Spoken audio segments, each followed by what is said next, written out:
May 4, 2026. A counting hall in Calcutta. A woman who has held this state for 15 years is watching her own seat slip away. By sunset, she will lose by 15,000 votes. By sunset, the BJP will cross 200 seats. And by sunset, two ledges, one opened in 1947, the other in 1971, will close on the same night. This is not the story of an election. This is the story of how India took back its eastern border.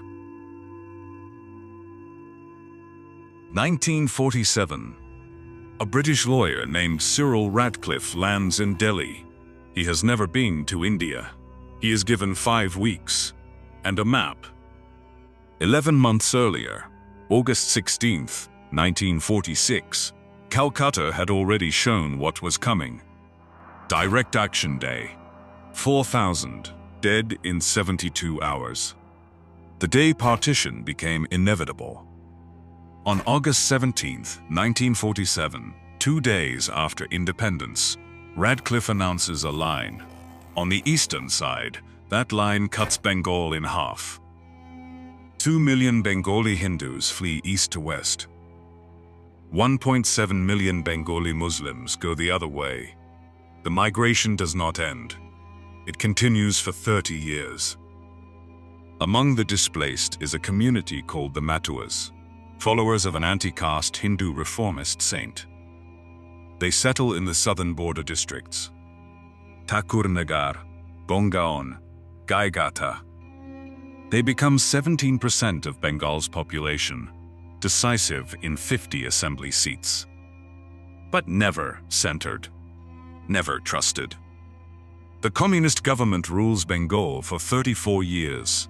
In 1979, on a Sundarbans island called Marichapi, that government clears Hindu refugees by force.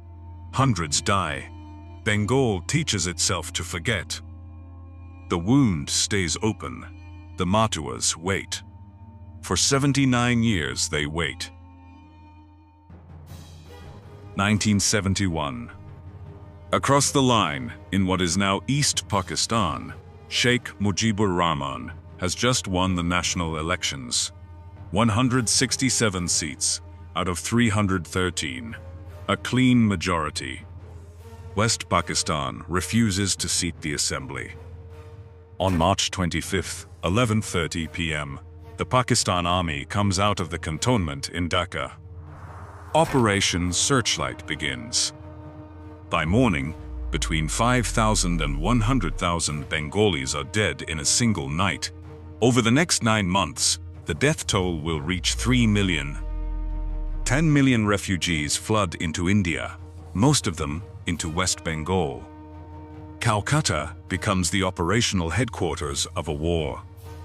Mukti Bahini, Bangladesh's liberation army, is formed at Teliapada, Sylhet, on April 4th.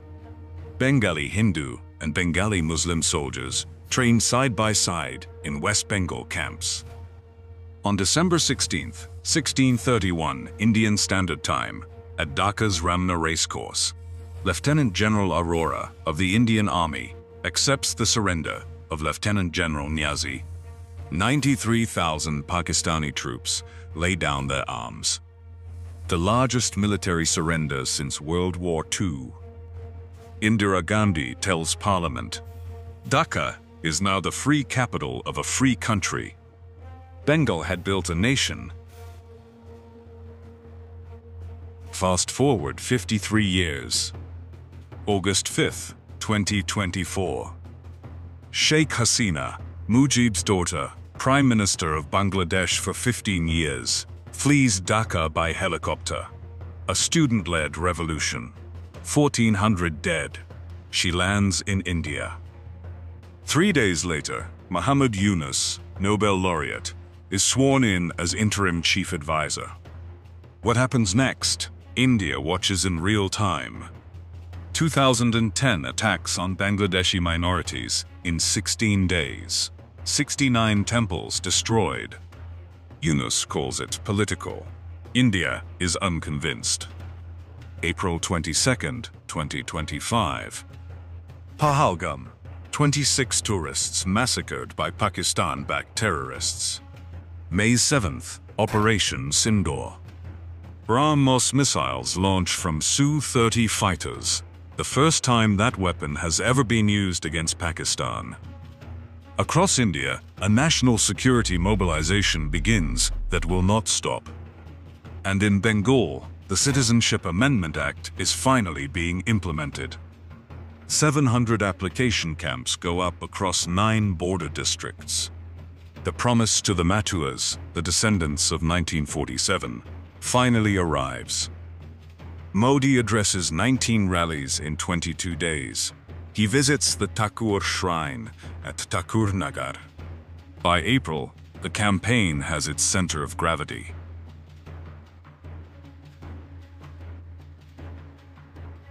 April 23rd, 2026. Phase 1 of voting. April 29th, Phase 2. Voter turnout, 92.93%. The highest in Bengal's recorded history. May 4th, counting day. By round 7 in Bhabanipur, Mamta Banerjee leads by 17,000 votes. By round 12, her lead has shrunk to 7,000.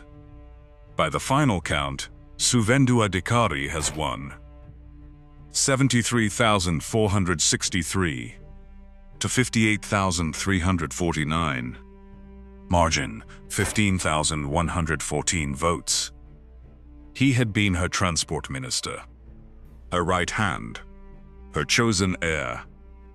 He defected to the BJP in December 2020, 3 months before the 2021 election. He beat her in Nandigram. Now he has beaten her in her own home. The first politician in Indian history to defeat her twice. Across the state, the BJP crosses 200 seats in a 294-seat house.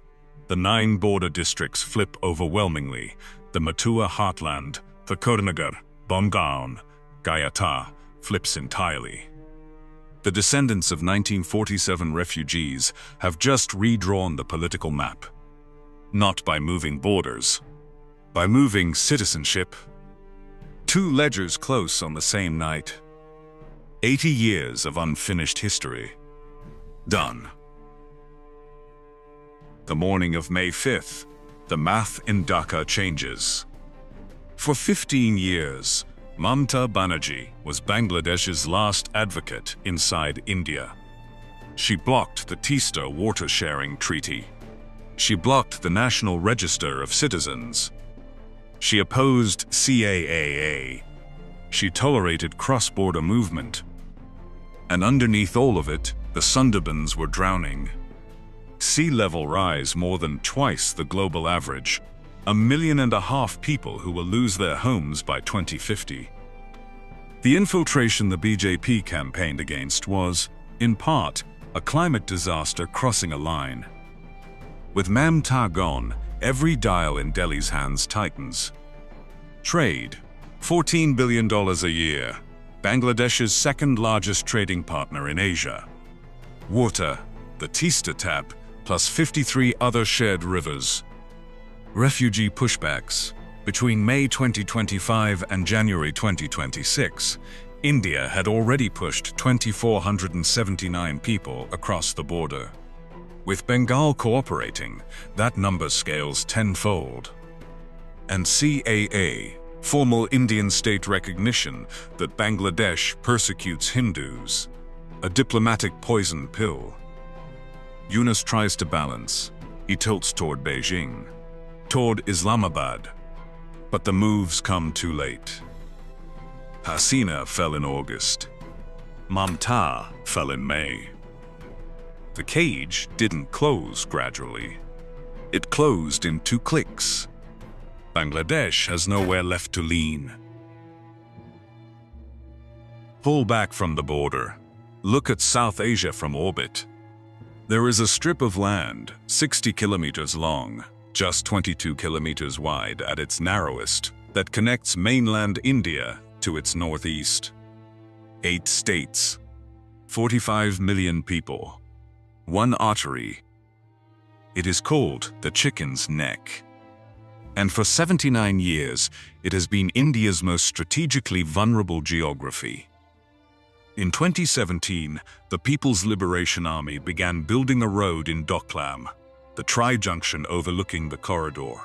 For 73 days, Indian and Chinese troops stood face to face. In March 2025, Bangladesh's interim government announced redevelopment of the Lalmonirhat Air Base, a dormant World War II airfield, 12 to 15 kilometers from India's border, 100 kilometers from Siliguri. Chinese officials visited the site. For 15 years under Trinamool, the state government slowed federal infrastructure. Border fencing, incomplete. Rail corridors, blocked. BSF deployment, politicized. On May 5th, that ended. For the first time since the country was born, Centre and Bengal are aligned on the corridor. For the 45 million Indians on the other side of that corridor, the people of Manipur, Mizoram, Nagaland, Arunachal, last night was the day they got reconnected to their own country. The chicken's neck has its first political backup since 1947. It is May 5th. In Delhi's South Block, the maps are being redrawn. In Dhaka, Yunus is calculating his next move. In Beijing, planners are asking what just happened to the Lalmonirhat bet. In Islamabad, the calculation is colder. After Sindoor, India had cornered Pakistan from the west. After Bengal, the eastern card, the slow demographic pressure through Bangladesh, the friendly governor in Calcutta, that card is gone too. Pakistan now faces an India with no internal restraint left. 3 governments, 3 sets of math, none of them work. And in the border villages of West Bengal, Takuanaga, Bongaon, Gayagata, the descendants of 1947 are filling out CAA application forms. The line a British lawyer drew with 5 weeks and no knowledge of the country he was dividing, that line, finally, is being answered. But for the 27% of Bengal that is Muslim, the morning of May 5th is heavier. The state they have known has changed. What that change becomes, protection or pressure, will be written by the government that takes office tomorrow. The ledger does not close for everyone on the same night. Bengal built a country in 1971. Bengal walled it off in 2026. Bengal absorbed 2 million refugees across 7 decades. And Bengal, last night, voted to close the wound. 2 ledgers close on the same night. 1947's wound. 1971's promise. The strategic vulnerability of an entire eastern flank. Done. Done. Done. This was not an election. This was a verdict on what it took in the end to be a country.